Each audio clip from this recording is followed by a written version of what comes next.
Steve.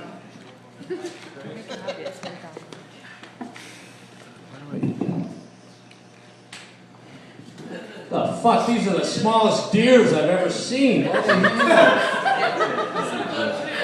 the fuck is that?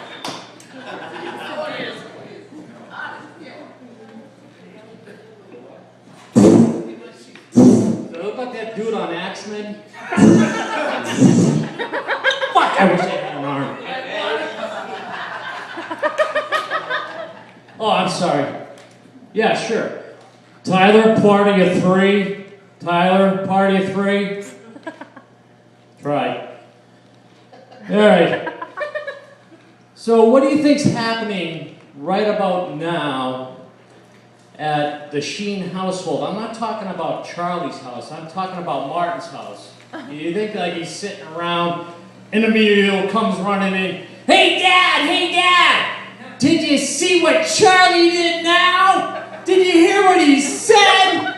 His father probably looked at him and said, "You're the fucking asshole who changed your name." But you know, I don't know, did you see the interview? Did you see the part where his eyes rolled back in his head and he became Satan? He was like, "Last night I fucked a midget with one leg. I grabbed her arms. It was like riding a fucking pogo stick. And when she spread her leg, it smelled like the fucking bottle room at Stop and Shop." You know, they went in the house and they took the kids, but they left the hooker and the midget. I don't know, I think that guy needs an intervention, an exorcism or something, but Intervention, my new favorite show. I don't know if you watched it, but my favorite episode was the one with Tiger Woods. It was the sex addiction episode. I don't know if you saw it, and in an attempt to disguise himself, he wore the red rubber ball in his mouth with a mask, but you knew it was him because the ball had tightness on it and he had the fucking Nike swoop on the mask. It was bad. You know what the difference between Intervention and a barbecue is? There's no fucking beer at an intervention. You know, your family and friends are there, but there's no fucking beer. You know who needed an intervention was Michael Phelps. People do stuff and they get away with it, other people can't. But the thing with Michael Phelps was there were so many signs. I mean, first and foremost, no matter where Michael went, all you heard was, "There's Michael Phelps. For breakfast he had 4 bacon, egg, and cheese sandwiches, 9 pancakes, 8 sausage links, a pound of bacon, and 3 packages of Pop-Tarts." It was there. No one saw it. They found Michael walking through the streets of Beijing in his flip-flops and Speedos looking for a Taco Bell. I mean, come on. But the one thing that got by everyone, that no one caught, was actually the sound that Michael made when he swam through the water.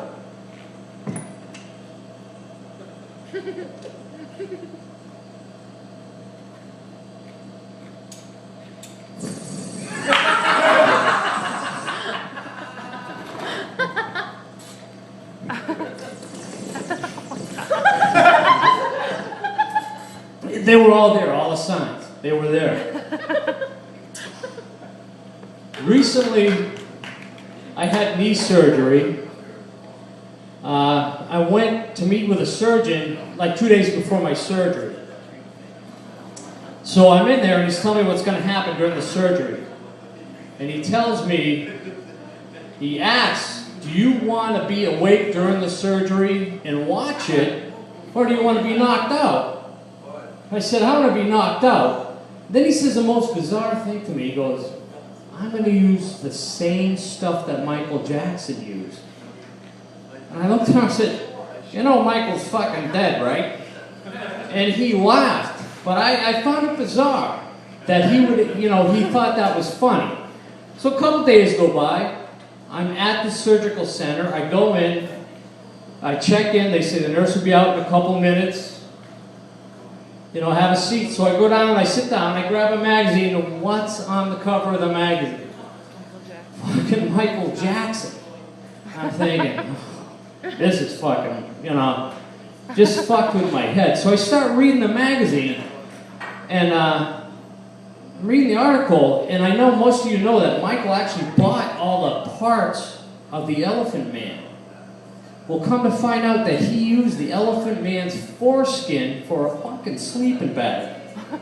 And he found a piece of lint inside, he made a little pillow. But it smelled like cheese. And the moonwalk, I don't know if you know where that came from, but Michael used to let all those animals roam around Neverland. And one day he was out there, he was like, would I step in there?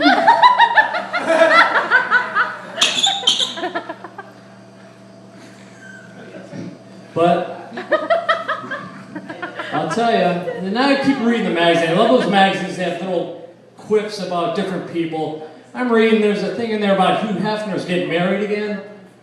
This guy is taking more Viagra than anyone you'll ever hear of. When they bury him, he's going to have a coffin with a cathedral top. And they're going to have to bury him like 6'3" So I keep reading, and there's another thing in there about Michael Vick. They asked him, hey Mike, did you learn anything from going to prison? Your experience, did you learn anything? And he said that the one thing he learned that the best way to get a dog to quit humping your leg is to pick him up and suck his dick.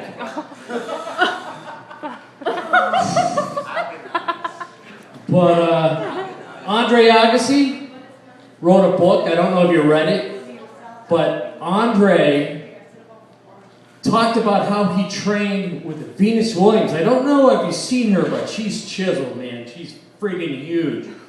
But he says in the book that he's pretty sure that she's on steroids because one day after a workout, she tried to ram her clit up his ass.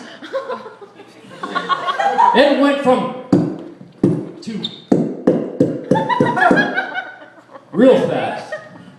Ellen DeGeneres made a milk mustache commercial. I don't know if you saw it.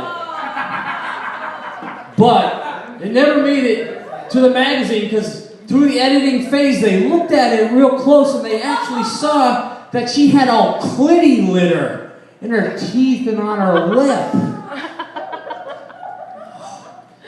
So it never made it, but apparently they found out it came because her wife wipes from back to front. Thanks, Tracy. That's my time.